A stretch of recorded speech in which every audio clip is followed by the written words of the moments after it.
नमस्कार दोस्तों, exam nucleus channel में आपका स्वागत है। आज हम बात करेंगे 21 अप्रैल 26 के करंट अफेयर्स के बारे में। तो चलिए शुरू करते हैं आज का प्रथम प्रश्न। तो अंतर्राष्ट्रीय मुद्रा कोष की अप्रैल 2026 की रिपोर्ट के अनुसार वित्तीय वर्ष 2026-27 के लिए भारत की अनुमानित जीडीपी वृद्धि दर कितनी है। आपको बताना है कि भारत के लिए यह लक्ष्य आईएमएफ ने कितने परसेंट का रखा है। तो इसका सही आंसर है ऑप्शन बी 7.2% का। इसका डिटेल देखते हैं।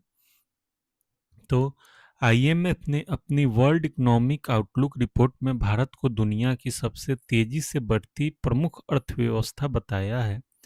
घरेलू मांग में मजबूती और बुनियादी ढांचे पर सरकारी खर्च के कारण 2026-27 के लिए विकास दर को बढ़ाकर 7.2% कर दिया गया है। तो ये इसका सही डिटेल है। दूसरे क्वेश्चन को देखते हैं। तो 20 अप्रैल 2026 को इसरो ने पीएसएलवी C60 के जरिए किस देश के समुद्री निगरानी उपग्रह को सफलतापूर्वक लॉन्च किया। आपको बताना है कि पीएसएलवी C60 के द्वारा इसरो ने किस देश का उपग्रह को लॉन्च किया। तो इसका सही आंसर है ऑप्शन सी, सिंगापुर के समुद्री निगरानी उपग्रह को लॉन्च किया। डिटेल ये है कि श्रीहरिकोटा के सतीश धवन अंतरिक्ष केंद्र से सिंगापुर के 350 किलोग्राम वजनी समुद्री रडार उपग्रह को प्रक्षेपित किया गया। यह मिशन इसरो की वाणिज्यिक शाखा न्यू स्पेस इंडिया NSIL का हिस्सा है। तो इसे भी ध्यान में रखिए, इससे क्वेश्चन आ सकते हैं। तीसरे क्वेश्चन को देखते हैं। वर्ष 2026 के लिए प्रतिष्ठित लता दीनानाथ मंगेशकर पुरस्कार से किसे सम्मानित करने की घोषणा की गई है। तो आपको बताना है कि वो कौन से व्यक्ति हैं जिन्हें यह पुरस्कार दिया गया है। तो इसका सही option b, A R Rahman जो संगीतकार हैं, उनको यह पुरस्कार देने की घोषणा की गई है। तो इसका व्याख्या ये है कि संगीत क्षेत्र में A R रहमान के अद्वितीय योगदान और भारतीय संस्कृति को वैश्विक मंच पर पहचान दिलाने के लिए मास्टर दीनानाथ मंगेशकर स्मृति प्रतिष्ठान ने यह घोषणा की है। तो किस प्रतिष्ठान के द्वारा दिया गया है। तो मास्टर दीनानाथ स्मृति प्रतिष्ठान ने यह घोषणा की है। चलिए चौथे प्रश्न को देखते हैं। भारतीय नौसेना ने 21 अप्रैल 2026 को अरब सागर में किस नए स्टील्थ गाइडेड मिसाइल डिस्ट्रॉयर का समुद्री परीक्षण शुरू किया। तो आपको बताना है इसका सही आंसर, और इसका सही आंसर है INS सूरत का परीक्षण शुरू किया गया है। तो प्रोजेक्ट 15B के तहत निर्मित यह चौथा और अंतिम जहाज है। यह उन्नत रडार और हथियार प्रणालियों से लैस है जो भारतीय नौसेना की मारक क्षमता को बढ़ाएगा। तो ये इसका डिटेल था। पांचवें क्वेश्चन को देखते हैं। एशियन बैडमिंटन चैंपियनशिप 2026 के पुरुष एकल का खिताब किस भारतीय खिलाड़ी ने जीता है। आपको बताना है उनका नाम। तो उनका सही नाम है, सही ऑप्शन है लक्ष्य सेन ने यह चैंपियनशिप जीती है। इसका डिटेल देखते हैं। तो लक्ष्य सेन ने फाइनल में इंडोनेशिया के जोनाथन क्रिस्टी को हराकर स्वर्ण पदक जीता।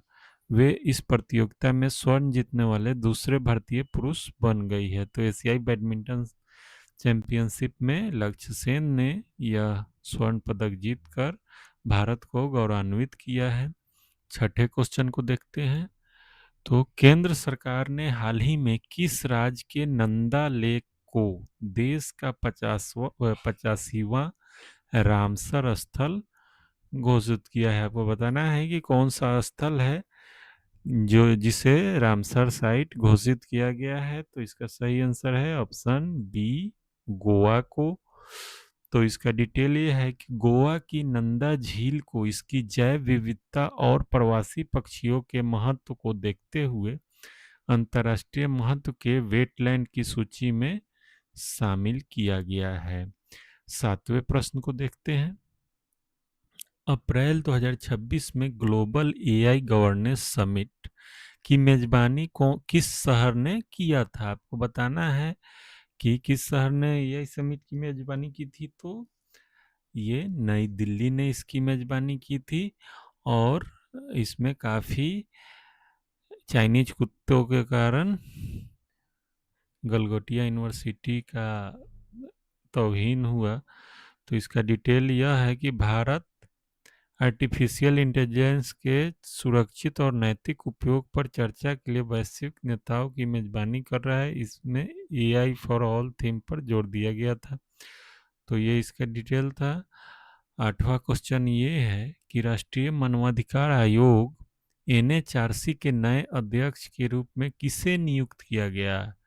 इनमें से किस व्यक्ति को नियुक्त किया गया? तो इसका सही आंसर है न्यायमूर्ति संजय किशन कौल को नियुक्त किया गया। ये इसका डिटेल है।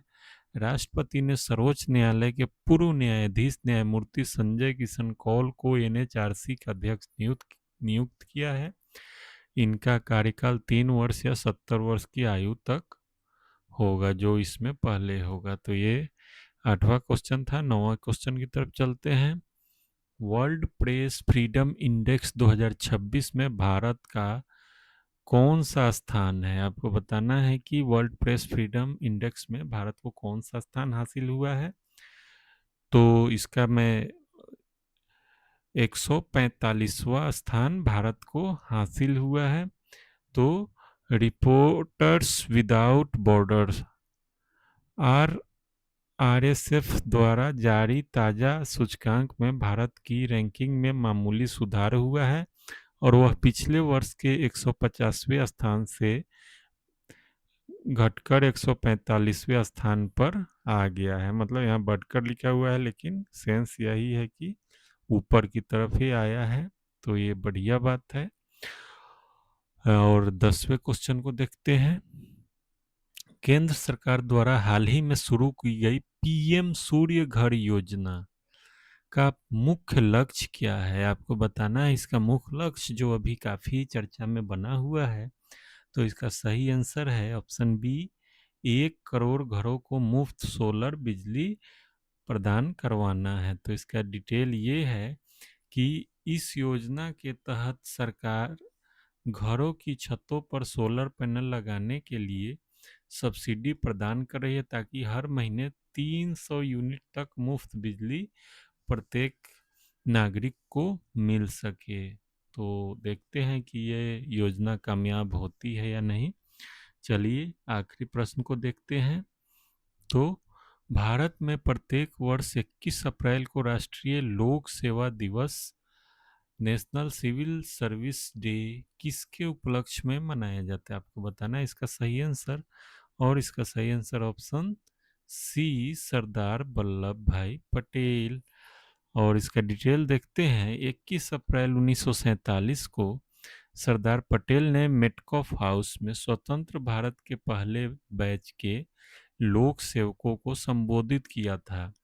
उन्होंने लोक सेवकों को भारत का स्टील फ्रेम कहा था। इसी कारण से 21 अप्रैल को प्रत्येक वर्ष राष्ट्रीय लोक सेवक दिवस मनाया जाता है। तो ये था आज के 11 प्रश्न। और आप इस वीडियो का या अन्य जितने भी करेंट अफेयर्स के क्वेश्चन हैं उसका लिंक ये टेलीग्राम का है। आप इसको स्कैन करके या एग्जाम न्यूक्लियस चैनल सर्च करके आप उससे डाउनलोड कर सकते हैं। और आपसे अनुरोध है कि मेरे चैनल को सब्सक्राइब ज़रूर करें और वीडियो को लाइक करें, ताकि मैं और अधिक से अधिक अच्छा कंटेंट आप लोगों के लिए बना सकूं। जय हिंद, जय भारत।